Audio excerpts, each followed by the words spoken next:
Bismillahirrahmanirrahim. Alhamdulillah wassalatu wassalamu ala Rasulillah wa ala alihi wa sahbihi wa mawala wa la haula wa la quwwata illa billahil azim. Ibu bapak sekalian, pengajian kita hari ini unik sedikit ya, tentang musuh-musuh iblis. Kita berusaha untuk menjadi musuh-musuh iblis. Nah, sebelumnya kenapa ini saya bawa? Karena sebelumnya pernah di masjid ini saya isi khutbah berkaitan masalah teman-teman iblis. Sekarang kita bahas kebalikannya, yaitu musuh-musuh iblis.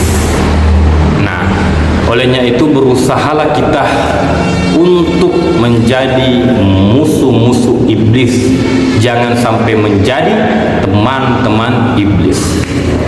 Nah, jadi dari riwayat Wahab bin Munabbih bahwasanya iblis itu diperintahkan oleh Allah untuk menemui Nabi Muhammad SAW. Untuk apa? Untuk menjawab segala pertanyaan yang diajukan oleh Nabi Muhammad SAW. Nah, kala itu Nabi bertanya, iblis, ada berapa temanmu dari kalanganku, dari umatku, kata Nabi. Nah, iblis jawab, ada 10 ya Rasulullah, temanku dari kalangan umatmu. Kemudian iblis menjawab itu 10. Kemudian Nabi bertanya lagi pertanyaan kedua, kalau iblis musuhmu, ada berapa musuhmu dari kalangan umatku? Nah, ini yang kita bahas. Yang pertama, yang menjadi musuh iblis atau musuh setan, yaitu adalah Nabi Muhammad SAW. Jadi Nabi kita Muhammad, Pak, itu menjadi musuh pertama daripada iblis ini. Karena memang Nabi luar biasa, Pak. Luar biasa. Gara-gara Nabi itu orang menjadi masuk ke dalam jalan yang benar, orang menjadi jalan yang lurus, ikut menjadi jalan yang diridhoi oleh Allah Subhanahu wa taala. Itu semua gara-gara Nabi, jasanya Nabi kita. Dan memang Nabi Muhammad ini beda dengan nabi-nabi sebelumnya, Pak. Kalau misalnya Nabi Nuh itu kan pada waktu beliau lelah itu, beliau meminta bahwa umatnya itu dimusnahkan, artinya diberikan bencana, banjir bandang segala macam. Kemudian begitupun Nabi Musa, ketika Fir'aun dan bala tentaranya mati terhanyut dalam sungai. Tapi Nabi tidak pernah, Pak, ada doa Nabi Muhammad meminta bahwa umatnya dimusnahkan, tidak pernah, Pak. Bahkan pernah itu ketika di Taif Nabi dilempari, lalu malaikat Jibril menawarkan bantuan. Ya Jibril, ya Muhammad, kalau kau mau, saya bisa saja angkat gunung ini untuk melempari mereka yang melemparmu. Tapi apa kata Nabi? Jangan. Kita berusaha suatu saat dari anak-anak mereka, cucu-cucu mereka lahir orang yang beragama Muslim, beragama Islam. Dan itu betul sampai ketika di Taif mereka 100% Muslim. Masya Allah, itulah akhlak Nabi, Pak. Jadi wajar kalau iblis menempatkan Nabi Muhammad SAW sebagai musuh terbesar. Yang pertama.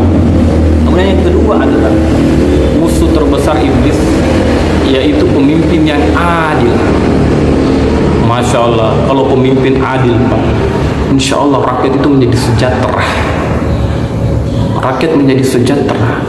Yang benar dibenarkan, yang salah disalahkan, bukan malah yang benar disalahkan lalu yang salah dibenarkan, lalu membuat kebijakan yang sesuai dengan keumatan, membantu umat, membantu rakyat. Jadi jasa-jasa pemimpin yang adil itu luar biasa, Pak, betul-betul nyata di tengah masyarakat. Makanya itu menjadi musuh daripada iblis itu. Kemudian setelah Nabi, kemudian pemimpin yang adil, yang ketiga adalah pedagang yang jujur, pengusaha yang jujur. Jadi kalau kita punya pengusaha Pak, kemudian dia jujur, kita bersyukur Pak.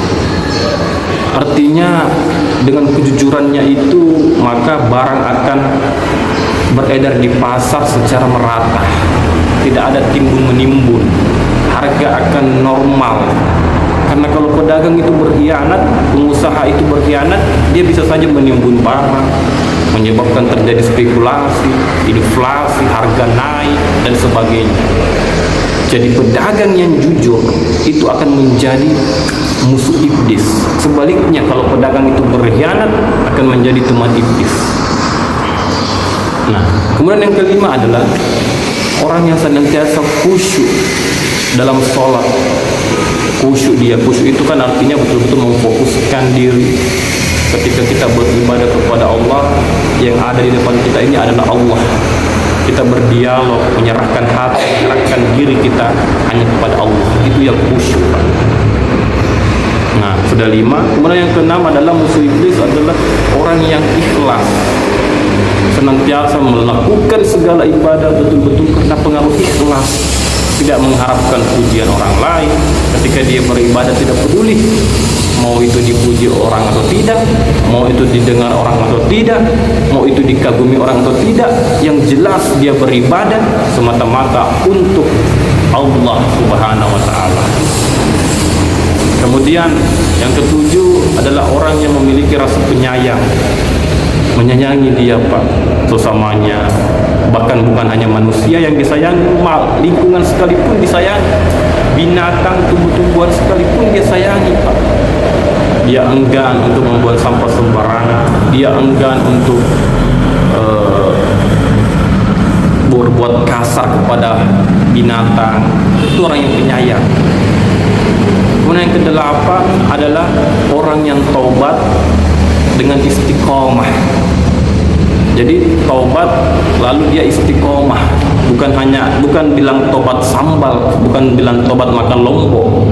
Karena orang yang makan lombok itu biasa tobat juga, tapi besoknya cari lagi lombok. Atau bukan tobatnya ibu hamil. Ibu hamil itu kan biasa kalau hamil menderita, tidak mau lagi hamil. Tahu-tahu setelah dia melahirkan 6 bulan kemudian hamil lagi. Nah, itu tobat datang-datangan. Jadi dimaksud di sini adalah tobat yang betul-betul tobat kepada Allah. Artinya dia betul-betul meninggalkan maksiat itu, tidak mengulangi maksiat itu, dan dia menyesal pernah melakukan itu. Itu namanya tobat yang sesungguhnya. Dan ini menjadi musuh daripada iblis. Kemudian selanjutnya adalah orang yang warak, menjaga dirinya dari hal-hal yang syubhat, apalagi yang haram. Yang dia gunakan ini adalah halal, yang dia minum adalah halal, yang dia makan adalah halal. Terpelihara dia dari hal-hal yang syubhat, apalagi yang haram. Orang yang warak. Kemudian yang ke-10 adalah orang yang menjaga wudunya, kesuciannya. Nah, kita ini umat muslim, alhamdulillah Pak, kita ada namanya mandi besar, ada namanya berwudu. Untuk apa? Untuk mensucikan diri kita dari hadas besar dan hadas kecil. Bayangkan ya Pak ya, mohon maaf, kalau non muslim itu kan na'udzubillah, hidup penuh dengan najis. Setiap dia berbuat apa segala macam, dia bersenggama sama istrinya, dia menikahnya pun juga najis, bukan karena Allah. Mohon maaf, seperti mungkin ya di luar negeri kayak artis-artis Korea yang notabene-nya itu bukan muslim, itu kan hidup dengan apa ya, dengan najis ya. Tidak pernah dia mandi besar, menikah dia bukan menikah dengan cara yang Islami. Jadi kita ini bersyukur Pak, kita bisa hidup dengan kesucian. Bersyukur. Nah, ini sudah 10. Selanjutnya yang ke-11 adalah yang menjadi musuh iblis itu adalah orang yang dia yang senang bersedekah, membantu saudaranya. Bersedekah dia membantu saudaranya, membantu temannya, membantu tetangganya. Nah, itu menjadi musuh iblis. Kemudian yang ke-12 adalah orang yang baik sosialisasinya, baik hubungannya kepada orang lain, dari segi bicaranya, lisannya menjaga perasaan orang lain, tidak pernah menyakiti Nah itu. Kemudian yang ke-13 adalah orang yang bermanfaat bagi orang lain. Karena memang Nabi katakan sebaik-baik manusia adalah yang bermanfaat bagi orang lain. Bermanfaat dia, tentu bermanfaat dalam jalan yang baik, bukan bermanfaat untuk kemaksiatan, bukan bermanfaat untuk membantu orang berbuat maksiat, bukan, tapi bermanfaat untuk menegakkan sama-sama menuju jalannya Allah, sama-sama untuk beribadah, itu manfaat. Kemudian yang ke-14 adalah orang yang menghafalkan Al-Quran, memahami isi Al-Quran, lalu mengamalkan ajaran Al-Quran. Itu juga menjadi musuh iblis. Nah, yang terakhir adalah orang yang senantiasa tahajud. Dikala orang lain tertidur, dia bangun untuk bertahajud menghadap kepada Tuhannya, Allah Subhanahu wa Ta'ala.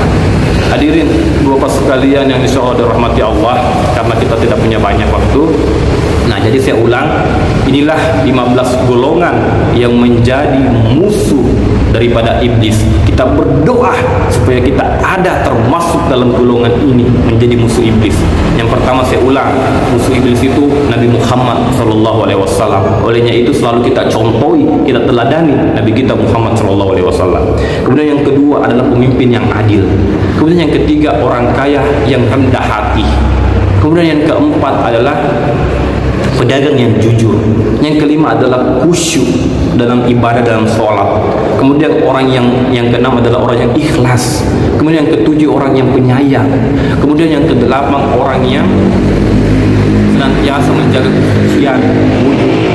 Kemudian orang yang kesembilan adalah orang yang bertobat, istiqamah dalam tobatnya, berhijrah, istiqamah dalam hijrahnya.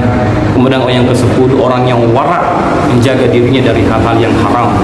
Kemudian yang ke-11 adalah orang yang rajin bersedekah.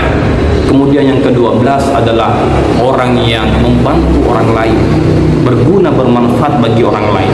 Kemudian yang ke-13 adalah orang yang baik hubungannya, baik komunikasinya, baik sosialisasinya kepada orang lain. Kemudian yang ke-14 dia menghafal dan mengamalkan Al-Quran. Dan yang ke-15 adalah orang yang senantiasa tahajud. Inilah deretan daripada musuh iblis. Kita berusaha untuk bisa masuk ke dalam kelompok ini hingga kita menjadi orang yang beruntung di dunia, lebih-lebih di akhirat. Wallahu a'lam bishawab. Wassalamualaikum warahmatullahi wabarakatuh.